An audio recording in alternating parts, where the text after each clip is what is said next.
Hi, so good to see you.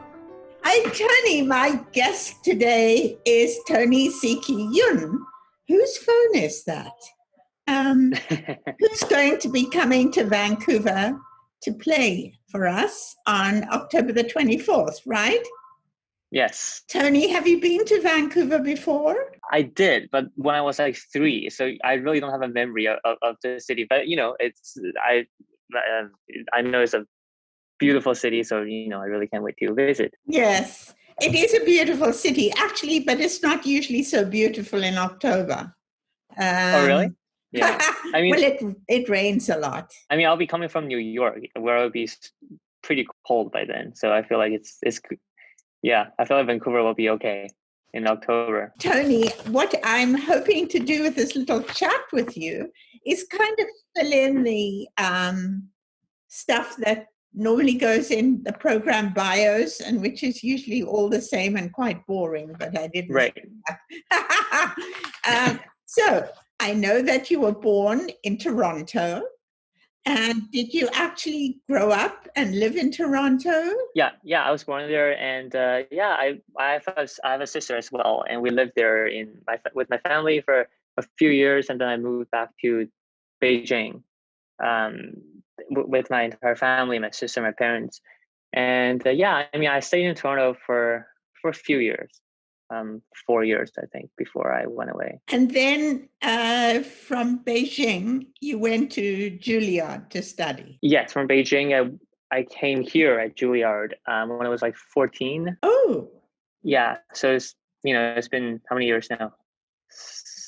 Along 6 or 7 years. 20, yes. The math, but that's yes. Now, I mean, that's very courageous of you to go to Juilliard at that age, isn't it? On your own? Did you go on your own? My sister actually came here first. She went to NYU, so everything was kind of in place already. I just had to come here and just study. I didn't have to worry about where to live and that. So my sister, she already sorted it all out.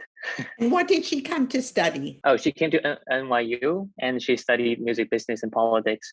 And now she's actually in University of Toronto Law School there now. So yeah, she's becoming a lawyer. That's great. Oh, that's fantastic. Do you see her much? Well, when we're in the same city, but that doesn't really happen a lot. I mean, I'm back from Toronto actually. I spent a month there during end of the summer, and yes, so we could be together, And what's the age difference between the two of you? She's 4 years older than me.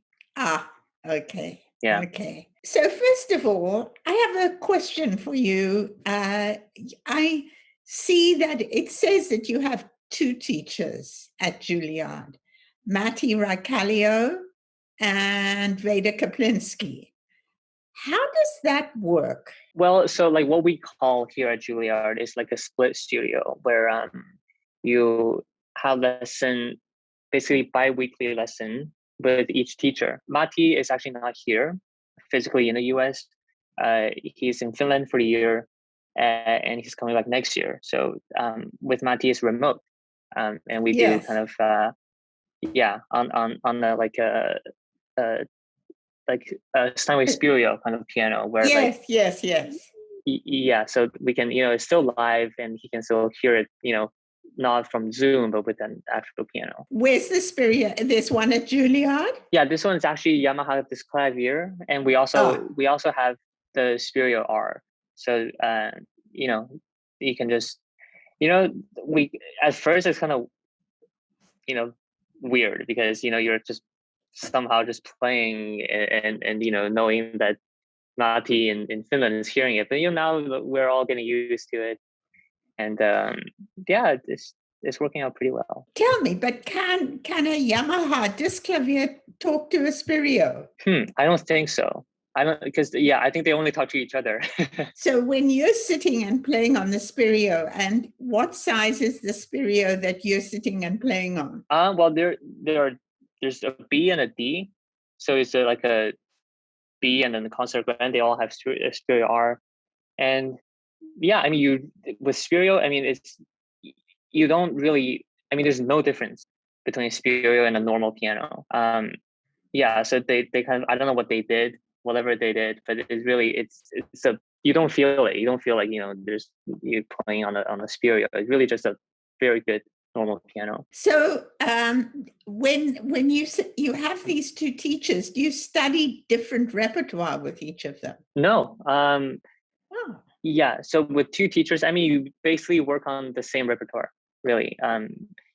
To get different ideas from different people is always good. Do you get much opportunity to play chamber music? Yes, actually here right now in Bachelor of Music degree, and this is a requirement. So yeah, I mean, we have coaching, we have to perform a certain amount, and then you have a certain amount of coachings that you have to attend.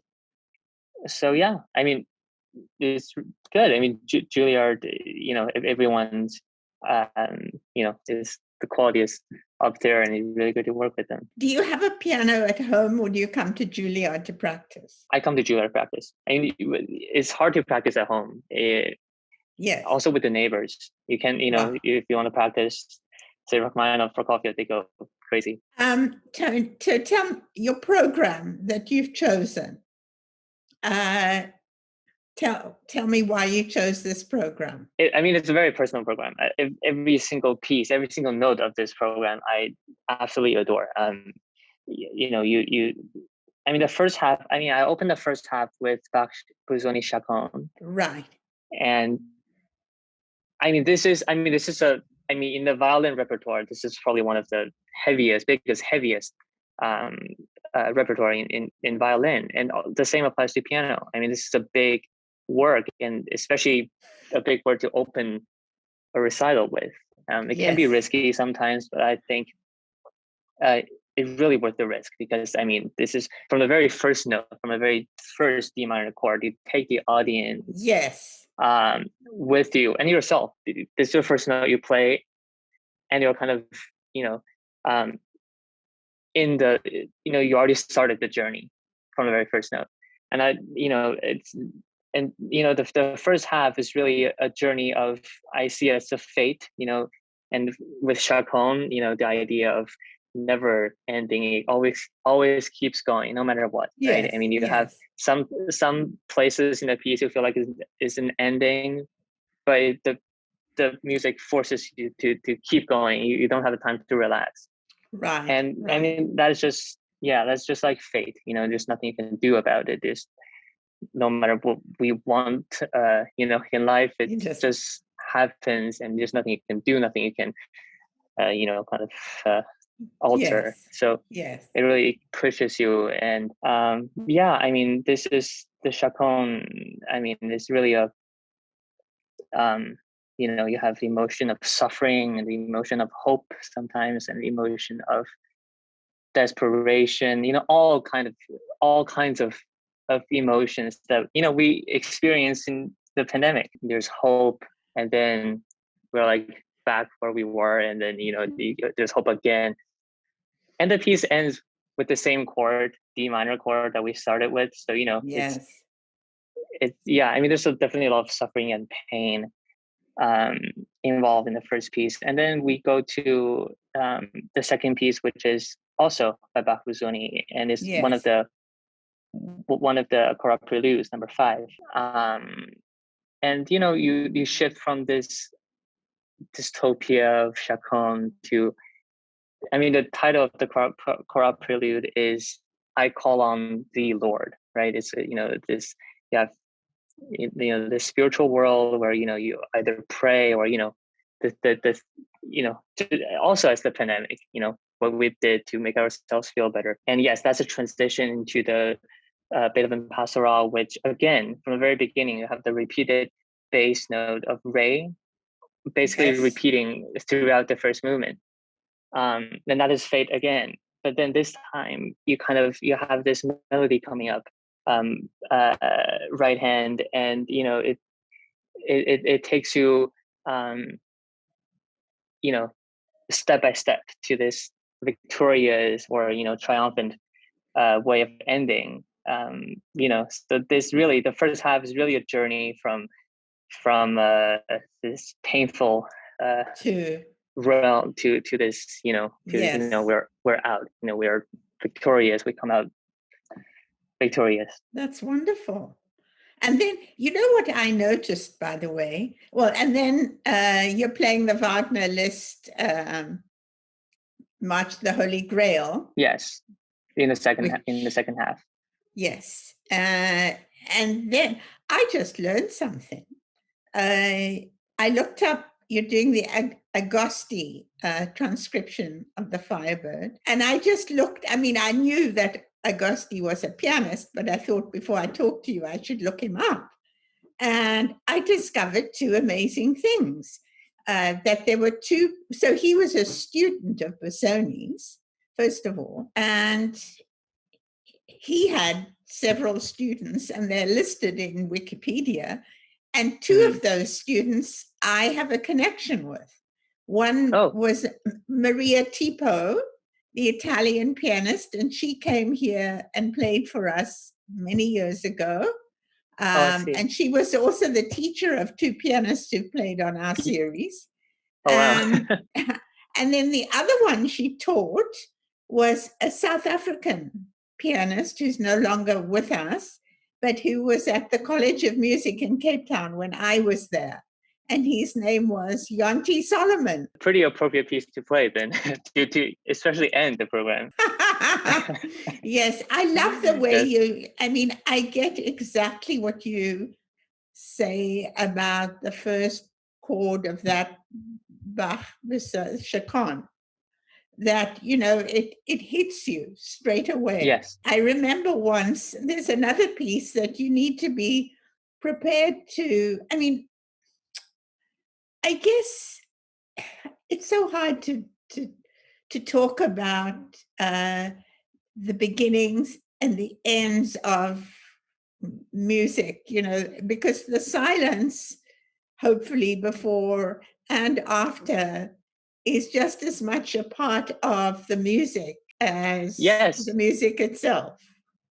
Yes, and sometimes the space between and the black and white spots can be much more powerful than the music itself. After the Wagner Liszt, Stella March, Holy Grail, I especially love the space between the very last note and then the beginning of Firebird. I think is indescribable. You can't really speak about it in words, but that feeling that you have after such a spiritual piece into the first chord of Firebird.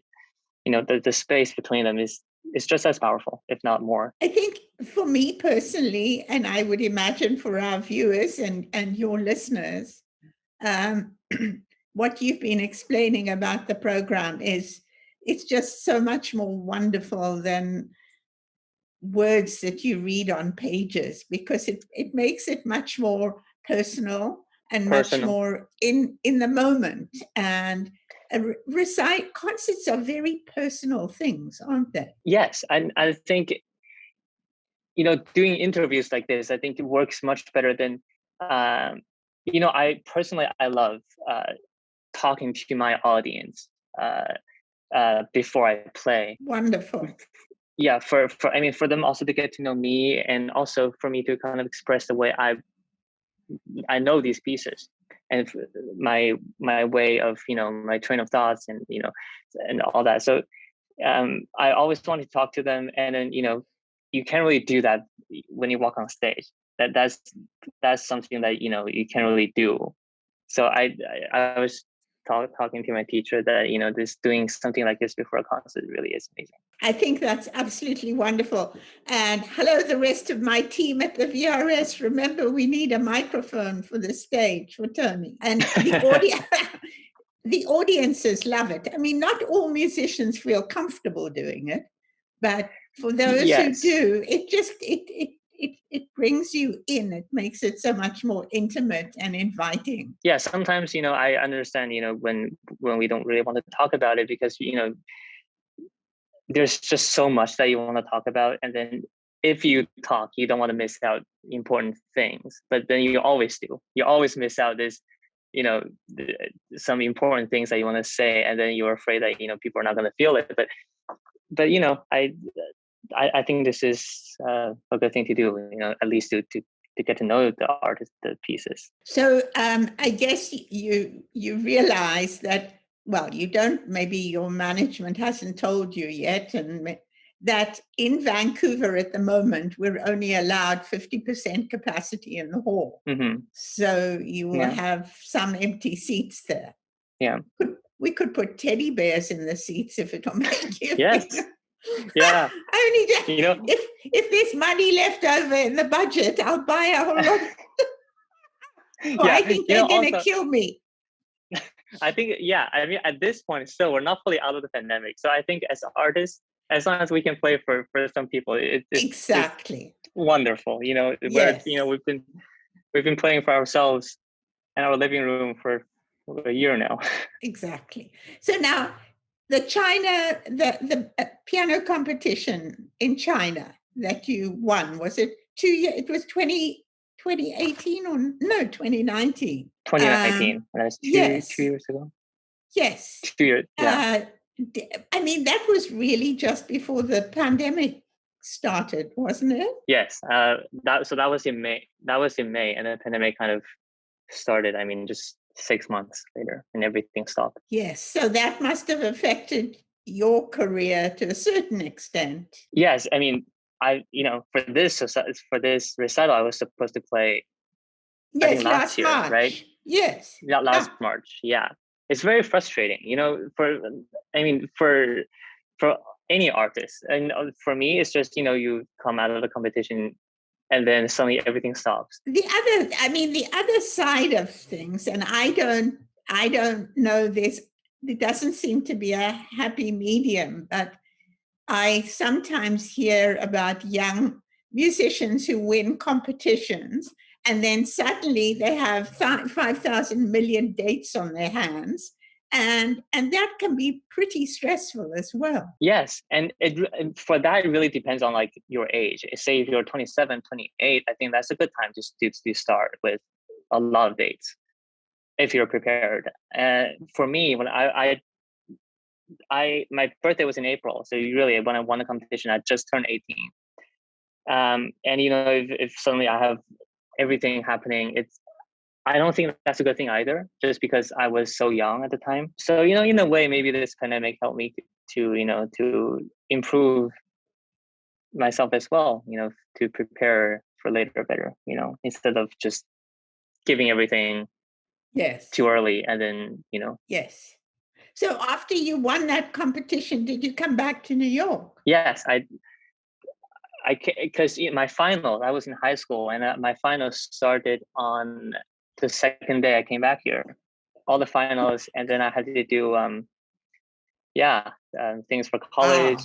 So Yes. So it was pretty intense. So Tony, what are your future plans? Yeah, my dream is to be able to play for people, and that is my number one passion. And for school wise, I mean, I'm currently second year in Bachelor of Music at Juilliard, and I mean, I just want to see where life takes me, if because I mean, I really think that when I graduate 24, 23 or 24, it's still very important for me to study, to learn with a teacher instead of performing and stop learning. So I'm still thinking about studying in school a program where it allows me to perform, maybe like AD or something, and I mean, right now my goal is to be able to play. Yes, that's wonderful. I mean,